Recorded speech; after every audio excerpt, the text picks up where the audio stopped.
Alright, let's take a look at how you actually take a trigger out of a MacDev GT2.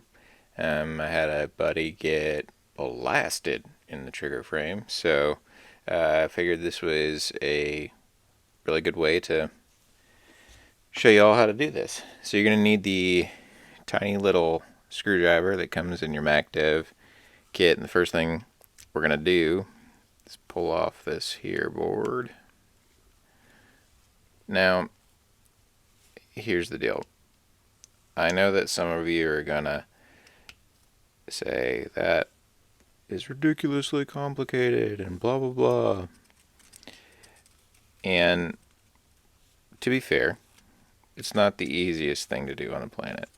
However, it's not the hardest thing to do either. So, I think, you gotta take it with a grain of salt how many times you're gonna need to do this. And I'd venture to say not very often. Anyway, so we're going to take these little screws and unscrew them. And then on the other side is the battery right there. And the solenoid plug, which is up at the top. I prefer to take this and get it loose, fold it open, and then unplug this solenoid.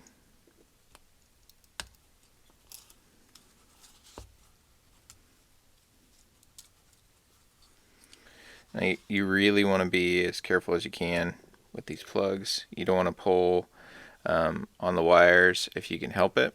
You want to pull on the plugs themselves, because if not, then you risk pulling the wires out of the plug, which just makes for a really bad day. So don't lose these little tiny screws. Kind of hard to come by. So you can see there's a little paint back in there, so that's not fun. The push buttons are milled aluminum, and so those will kind of just plop out of there, and so we'll set those aside too. And now we're going to go in and take this solenoid off.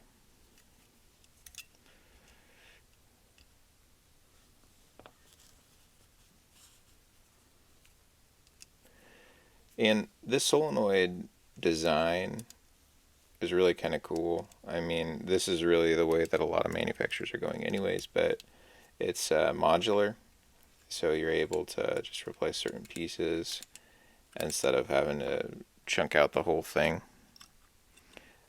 If something goes wrong, which is a rarity, you could see, sorry dude, but he's got paint all up in here. We'll just set that aside for now. Anyway, and then that gives you access to the trigger assembly itself, which is right in there. Make sure you can see. So this looks kind of similar to a PE design, really. And to get the trigger out, there's a couple different ways you can do it. If you want to take the whole assembly out, you're going to take these two Allen key bolts out, and this whole like aluminum piece is going to come out. If you're just replacing the trigger, you can unscrew this little guy right here, and that's going to loosen up the trigger pin, and you can pop it out and then just slide the trigger out. So, I mean, you notice that took me, I don't know, a minute to take that all out. There's nothing, unless you're being goofy, you're going to really damage in this whole process. So while, again, I'll admit it's not the easiest trigger swap to do, it's also not the most difficult thing to do too. So take it with a grain of salt. Like I said, MacDev had to squish a bunch of things into this particular spot and frame, and I think they did it in a pretty interesting and really kind of efficient way when you look at how it's all put together. So anyways, if you got any Any questions, let me know. But that's how you get it done.